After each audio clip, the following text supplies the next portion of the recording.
All right. Welcome everyone to Pulse Overtime. Excited to have you with us. So this week, we are jumping deep into so many critical pieces in our Pulse Live Power session about our formula. So in talking about our formula, again, we know that real estate and the most successful agents in real estate follow a simple formula. And in that formula, what we have found to be extremely successful is, of course, we always start every single piece of this is making sure that we have clarity. So we had some questions coming up today about clarity. The second piece is focusing on lead measures. Once you know what you want, what are the two key activities that if you did these activities consistently and with a very detailed plan, you can reverse engineer exactly what you want. And so we're going to talk a lot about that, the lead measures. Then, of course, we celebrate with scoreboards. Now, if you're not in our Pulse program, we have two simple scoreboards. One of those is being a weekly scoreboard. The other is our daily scoreboard. Now, you're seeing the beautiful state-of-the-art laminated version here, so you can use it with a dry erase marker. And once you know your lead measures, you obviously can detail out what your goals are and then know what you need to do on a daily basis to make those goals become a reality, right? And that's what's so fun about this, right? So when we're looking at that reality and we're looking at making sure that we can bring in those details, then all we have to do is win the day, win the week, and close what we call the gap, right? In closing the gap. So that's what we're going to be talking through today. We have some new software here that's been coming out with Facebook Live. So hopefully everyone can hear me correctly. It seems to be that the audio is all working, and we are going to jump right in and have some fun. Now, I believe the way that the system works is if you'd like to come on here live with me, you can request there somewhere on Facebook, and it will notify me. We're still trying to work through that to bring people on to a live session and make sure that we can bring them right in. But otherwise, we're going to jump in and get started. So let's start out with some of our questions. Now, in this session, we talked about money, having clarity on our money, and we took a deep dive into money, so we're going to chat about that. We also took a deep dive into ambassadors and getting your listing alerts set up and a number of things there. So this is our opportunity to make sure that we can answer those questions and obviously, get you where you want to go with your real estate business. So let's start out with the first question that we received, which was so property alerts, right? When we're talking about property alerts, part of our 46 touch program is we do property alerts to make sure people can receive constant either listing alerts from us or buyer alerts from us, but we automate this so it's one of the 12 touches in our 46 touch system. So one of the questions we got was, no active listings. Do I reach out to every seller in my database and ask if they want to be on a property alert? So let's think about that. So you have a database, and this is where I think some of that confusion happens is, if I have a database of 100 individuals, right? So I have 100 individuals in my database, and let's say that 20 of those people already own a home and 80 do not. Let's just say if that was your layout, if you will, of your database, right? The 20 people that own a home, we want to have them set up on a listing alert so that they're receiving properties every single week, day, or month. Now, the decision on week, day, or month is depending upon their situation. The question, to answer it as clearly as I can say, is, do I reach out to every seller in my database and ask them permission to put them on this property report, or do I just do it? Like, so again, that 20 in my database out of the 100 that I know own a home, do I just automatically set them up and then all of a sudden they're just starting to get an email from me once a month with listings in their neighborhood? This is a great question. So there's a couple of different thoughts of how to structure this. Number one, if you have someone currently right now in your database that owns a home and that you feel are an ambassador, somebody that you know would buy or sell real estate with you, or invest in real estate with you, or refer you to a friend that you already have on your touch system or building this touch system, if you feel comfortable, then you can send an intro email and just say, hi, Susie. So many of my clients have been thrilled to be receiving properties that are going active in their neighborhood so that they can see exactly what their neighbors are listing at and what they're selling at. I would love to give you this same information that so many others are enjoying. If you'd like me to make sure that you're receiving this information, just respond to this email and let me know if you would like to receive it weekly or monthly. And I'll make sure I customize the search and get that out to you. So you could send out that permission email and then they will respond yes, no, or whatever. They might not respond immediately. Remember, people are averaging 125-ish emails a day at a time. Some are getting 250, some are getting 10, just depends on their situation. So definitely asking for permission and making it sound like value. Now, there was two important things in that. You got to make it sound exciting. You can't just email your client and be like, yo, Susie, you want to be on a property alert to see listings? That's not going to really make them want to receive this information. You always want to make sure at the end you leave it with an option, weekly or monthly.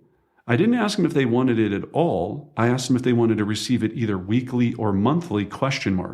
So they can pick one of the two. Not, I don't want it at all.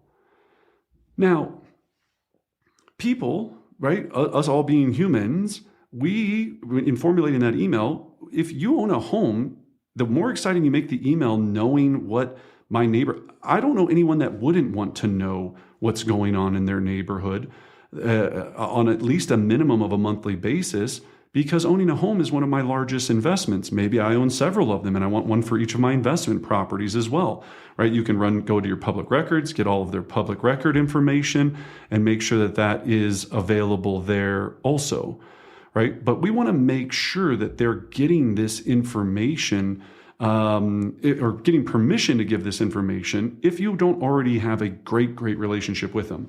If this is someone that, you're down like 4 flat tires and this is your homie from back in the day, then put them on the property alert and just make sure that the subject line goes, this is exciting information, want you to have your finger on the pulse of what's happening in your neighborhood.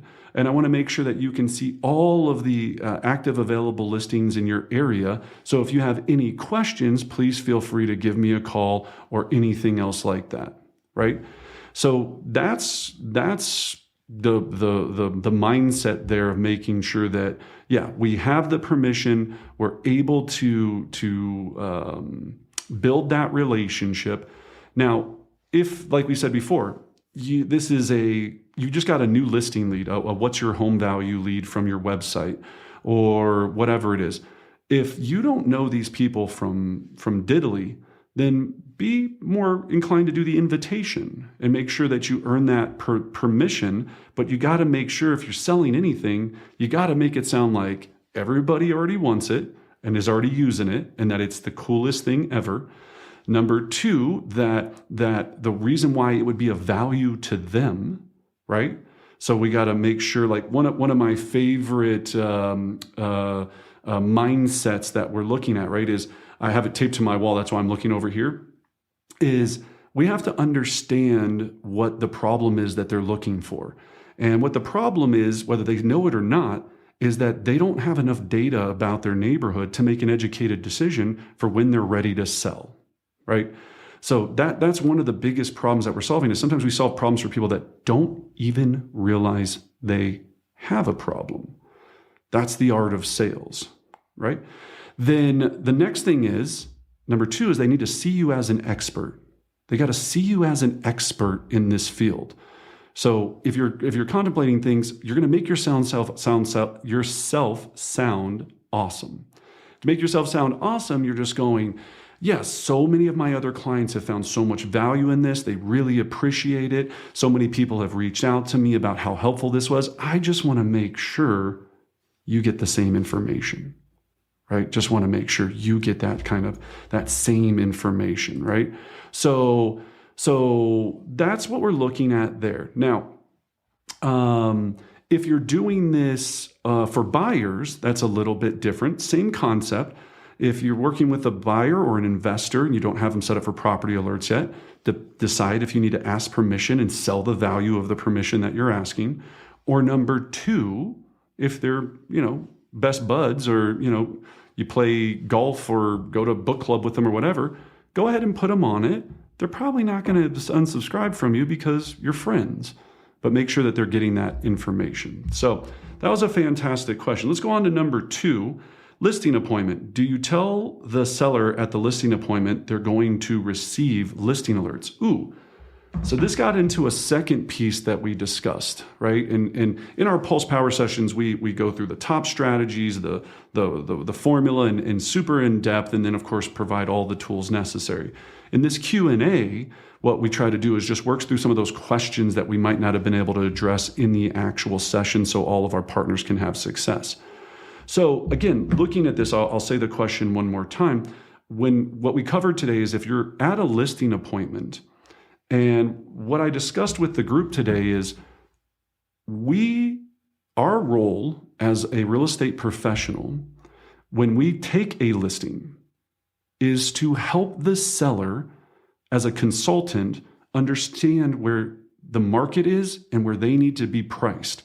A lot of us feel that we have to do that verbally, that we have to pick up the phone and be like, hey, Jimmy, you know what? There's 5 properties in your area that are bigger than yours, that are priced less than yours, that are similar to yours. So, your price sucks. I think we need to do something about it. You can do that. I like to let the data do the talking for me. So the question was, if I'm at the listing appointment, what we talked about is setting up every seller that you have, every active listing that you have, or if you have one active listing, to have them on a search in the MLS or through your website that they're getting property up alerts for properties that are in their area that are priced lower than theirs, that have a bigger square footage than theirs. Okay? So think about this. You have a listing for $500,000 and it is, we'll just make it easy, 5,000 square feet. So your listing is active, $500,000, 500 square feet. What I want you to think about and to ask this question is, you're going to put them on an alert where they're going to be receiving properties in the general area. Now, when you set up this search, you want to have about 5 to 10 homes that come up. If you go in your radius too big and you have 80 properties that are priced less than them, that are like 19, 25, 50 miles away, they're going to be like, well, of course, right? Like that's in a whole nother zip code. That price is of course going to be less than mine for more square footage. You also don't want to be too specific, where you're so specific that they're not receiving any properties, and it doesn't have to be the exact neighborhood. What we're trying to show the seller is that there's other options for buyers out there besides yours that are close to your house. So where do you rank in that conversation? The question that we got, which I love this question, is do you explain to them that you're going to set them on this search at the time of the listing appointment? No, I don't ask permission to put them on this. I don't tell them about this. And the wording of this has got to be very specific. So in your subject line or in your subject matter area of that email, now you can set this up in MLS. It's super easy. If you have a ninja website like we do and different things, do it through your website so you're getting the search engine optimization and the clicks, and also so it goes directly into your database, right? When you use the MLS, if you don't have your own website or your own IDX, they get all of that search engine optimization, clicks, clicks, clicks, that makes that website look important. I want you to make your website important, of course. But in default, until you have your own website and your own IDX, your own MLS built into your website, make sure that you're doing this on the MLS. Do it no matter what. But I'm not going to tell the seller at the time of the listing that I'm going to put this on the search. The information in subject line that you're going to use is, so subject line, you can play around with this, but usually you can put their name in it if you want, if you don't want to put their name. So you could just do subject line, very simple, saying, John, active properties for sale in your area, competing against you for an offer. Active homes for sale in your area, competing against you for an offer. So that could be the very simple subject line. Then you've got below in your where you write your message, you're going to write in the message, John, or good afternoon, or not. I wouldn't say good afternoon because you don't know what time the email is going to go out unless you do, right? So John, please find a list of active properties that are actively competing against you for a home that are priced less than you currently, that are larger than you in finished square footage, whatever your parameters are. Now, if you're doing this for condos, make sure you're doing condos and condos, townhomes, farms, mountain properties, beach properties, right? Try to do your best to aggregate the data so you're not, if they have an apple, you're not sending them, not even, I wouldn't say oranges, that you're sending them turtles. It's okay if they have an apple and you're sending them oranges and some other things that might not be exact, but what we're trying to do is let the data do the talking. Now, if you set this up, you can do it a couple of ways. Immediate search, so that they get the properties hitting their inbox when it comes in real time. So think about this. Their neighbor 2 streets over, they just listed for $500,000 and they're 5,000 square feet. 3 days from now, their neighbor lists for $475 and they're 5,100 square feet or 5,500 square feet, right? They're going to go, ooh, and they can see all the photos. In their mind, they're going to go, well, mine has this and that has this and this and this. But they might take a pause and go, all right, I'm not the hottest deal in town. Why aren't we having any showings, Brendan? Where are all the showings? Why?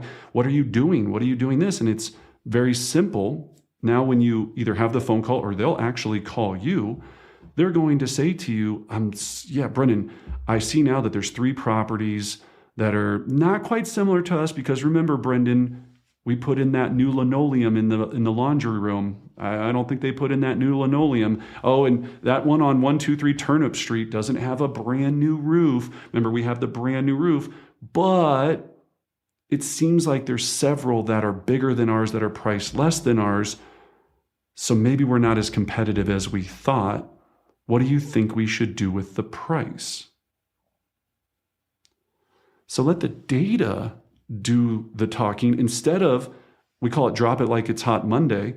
You have a listing, price is not where it needs to be. You have to call that seller up on that Monday cold with no supporting facts, no supporting properties that are supporting your case. And you have to call them up and go, hey, sorry, John, Jimmy, we had 3 showings. No one liked it. They took their buyers somewhere else. What do you want to do? Now you can call and still have this conversation and go, Jimmy, obviously you've been seeing the property, and of course BCC yourself on this, so you're seeing the properties come through, so you're aware. You can have these in your inbox or wherever. So Jimmy, you've been seeing the properties come through. We had 3 showings over the weekend. Unfortunately, no one decided to make an offer. The feedback, give them the feedback, but make the feedback kind yet honest. If you didn't get good feedback from the agents that showed the property, call those agents and ask them this simple question. Why didn't your buyer purchase or make an offer on this home? Why didn't your buyer make an offer on this home? The problem is we get dependent on our showing services or whatever it is, and we have this data going, what'd you think about the price? Great price, beautiful listing. Good luck, you're definitely going to get it sold. And then we pass that feedback on to our seller. So the seller's going, okay, like they liked it, just not the right fit for them. Maybe we'll find the right buyer soon. Fingers crossed, I certainly hope so. No, right? We got to go, why didn't your buyer buy it? Well, they liked it, Brendan, but get that but and make sure you have that information. Never give your seller the direct information from the buyer, from the agent, from the automated service. You're just shooting yourself in the foot. There's a reason why they didn't make an offer. There's definitely a reason why they didn't make an offer. Okay? So now we're going to call up and go, you saw the other 4 properties. So Jimmy, you saw those properties? Yeah, I saw those. Again, that other one was bigger and had, less price, but what about this? What about that? So Jimmy, here's our options. I just want to make sure you get to be in a position to turn down offers, then not receive any offers at all. The first thing we can do, Jimmy, is number 1, we can wait and hope and pray that someone shows up. Option number 2 that we have, Jimmy, is that we can add more value to the home so that in the eyes of the buyer, they feel that it's the greatest overall value and they have no other choice but to make an offer on your home. Now, that might mean the landscaping. If you heard complaints about the landscaping, it smells like cat pee, cigarettes, the carpet's worn, whatever it is, the kitchen needs to be updated. They love the house, but they feel like the kitchen was too old. So either we can add more value and do things to improve the property so that hopefully more buyers want to come. Or number 3, we can adjust the price to open us up to a larger buyer pool so we can be in a position to start receiving offers. Now remember, Jimmy, you don't have to accept any offer, but if we don't get anything on the table, I can't do anything to help negotiate it to get you to a place where you want to be so that you can move back to Alabama to be with your mom. And I know how much you want to make that move. So Jimmy, what option would you like to move forward with? I've probably made that call 1,000 times. I don't even know, more than that in the course of me selling homes.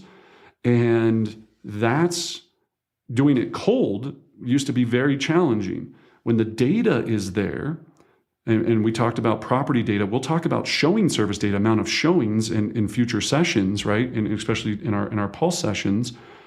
But when we have that data, tells the story for us, it's visual evidence that we're not where we need to be. Now, usually the questions that I get during this is, but Brendan, what if they say hope and pray? Right? We got 3 options: hope and pray, add value, adjust the price. If they say hope and pray, you go, I completely understand, because they're going to go, well, we've only been on the market 3 days. My favorite line in all of real estate, well, I have a few. I'll say this one. Here's my concern. So, Jimmy, here's my concern. If we hope and pray that a buyer is going to show up, we've already been on the market now for 3 days, 4 days, 6 days, 2 days. Millions and millions of buyers have had access to your property. It's on 1,800 plus major websites in different countries across the world. And only 3 buyers decided to come to see the property. And those 3 all left to take their buyers somewhere else. Every day that we're on the market, we are a depreciating asset, meaning that the most activity we're ever going to receive, and we have another document that's in our Pulse Power program that has graphs that shows within the first 7 days, you get asking price. When you go down to 7 to 14, you go down to 97% of asking price, 93, 92, 91. Time is not our friend. So my goal is to make sure I advise you to make sure that you make the best decisions possible. Every day we wait, buyers are going to be looking at this property going, what is the issue? Why is it not sold? What seems to be the problem? So that when we do finally get offers, if we make an adjustment later, now it's been 2 weeks later, we're going to get what I call bottom feeders. And bottom feeders are the worst. They suck the life out of the world. They're the bottom feeders. They're going to come in and go, oh, it's been 2 weeks. Now he just adjusted the price. Well, now he's got to be desperate. So why don't we offer him even less? And that's what happens, right? I've studied this for 20 plus years, is all of these problems start to stack, one after another, after another, after another. And so that's the illusion, is that we can wait for the perfect buyer. Now, someone out there is watching this and they're going, well, Brendan, I left a property at $500,000 for 19 weeks and we ended up getting a full price offer. Do miracles happen? Absolutely. Do I want to bet my reputation or my reputation with my seller on miracles happening? No. Please write this down. The only thing that affects a home selling is price and time. You price any property low enough, it will sell. You give any property enough time, it will sell. But does that seller want to be in a position to be on the market for 19 weeks? I don't know why, thumbs up. 19 weeks, go through all of the stress of keeping the property ready for fingers crossed strategy? Or do you want to be the hero to your seller? Do you want to make sure that you're a consultant and you're having these conversations to help advise them on what we know statistically to be true? Properties that sell in a shorter period of time sell for more money with better terms. That is fact. Properties that take longer sell for less money and usually get worse terms. What I mean by terms is concessions, inspection objections. When you've been on the market for 19 weeks or heck, 4 weeks, when that buyer finally goes under contract, they're going, I'm in the power position. They were on the market forever. I'm going to ask them to fix every single thing about this house. Thanks, Ray. Yeah, TikTok, right? TikTok equals money, right? They're going to ask for everything on earth to have you do and repair and do all of these things, and it is not going to get you to where you want to be. So you have the super S on your chest underneath your blouse or your shirt or whatever it is. Be the superhero agent. Make sure that I've never, in my experience, have had a seller be happy with me that it took them 25 weeks to get their home sold. I've had people loving the fact that we got them the highest possible price in the shortest time possible with the least amount of friction, and I'm a superhero. Your conversations and your data are everything that help you set this up. That's what has to be so nuanced in this business. Some of us think our job is to list properties and then hope somebody shows up. Our job is to consult our client as we would if we were an attorney, a doctor, anyone else that makes it a large amount of money for being very specialized at what they do, of the risks involved, right? If I was a heart, a cardiothoracic, surgeon or whatever, and they come to me and I go, so Brendan, yeah, your heart's not doing too good, but we can hope and pray that it works out over the next couple of weeks. Or do I want the heart surgeon that's going to go, Brendan, if we don't get into surgery right now, there's a huge chance that you're not going to make it. I want the doc to tell me what I need to do. You're the doctor. You're the listing doctor, right? Be the doctor in this situation. Think about yourself with that high level of consultation and regard. Now, some of you are going, I've been in the business a day, 2 days. I'm nervous, Brendan. That's why we practice. That's why we learn. That's why we're in programs. Just like doctors go to continuing education and have to get recertified and do things to make sure that they're keeping everyone alive and safe. Well, I guess the good ones and then the bad ones don't, right? So we have to think this through at the highest level possible. There's nothing good about your listing sitting there week after week. The seller's getting less and less happy with you. The market's going to not respond well to you.